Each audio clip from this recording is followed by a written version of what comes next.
জীবে প্রেম করে যেইজন সেইজন সেবিছে ঈশ্বর।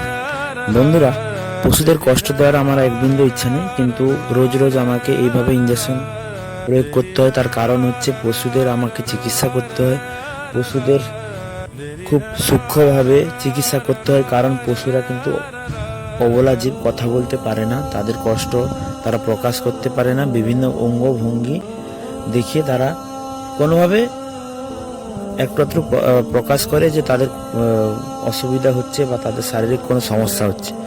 তো আজকে আমি একটা পশুর চিকিৎসা করতে এসেছি, যে পশুটার ডাইজেস্টিভ সমস্যা, অর্থাৎ পশুর খাবার হজম করা বা খাবার খাওয়ার মতো সাধারণ পর্যায়ে নেই, একটু ডিস্টার্ব হচ্ছে। মানে প্রায় 15 দিন ধরে পশুটা খাবার খুব কম খাচ্ছে, আর যা কিছু খাচ্ছে পাতলা পায়খানা রূপে গোবর বের করে দিচ্ছে।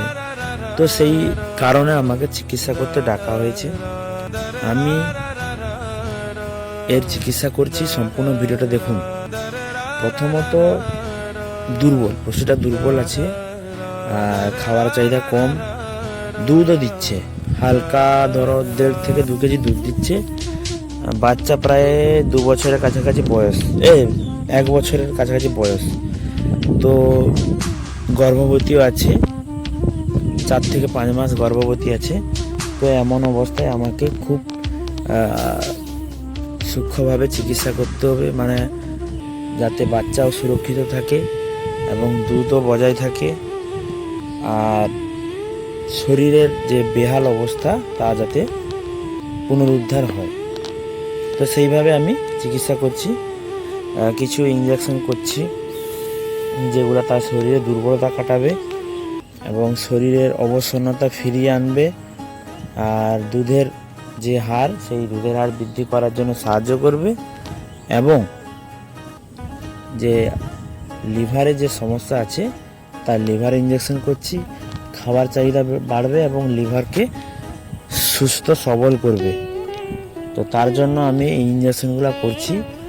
পশুকে কষ্ট দেওয়ার আমার এক বিন্দু ইচ্ছা নেই, পশু যাতে সুস্থ থাকে, স্বাভাবিক থাকে, তার জন্য রোজ রোজ আমরা ঝড় বৃষ্টি রোদ সব কিছু উপেক্ষা করে আমরা দৈনন্দিন ছুটে থাকি পশু চিকিৎসা করতে। তো এখানেও খুব সুন্দরভাবে চিকিৎসা করছি।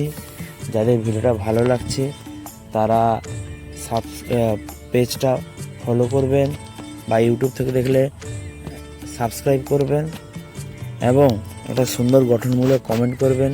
কোথাও যদি আমার ভুল ত্রুটি থেকে থাকে তো সেগুলোও জানাবেন।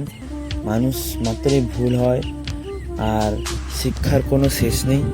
তাই সারা জীবনব্যাপী মানুষ শিখবে।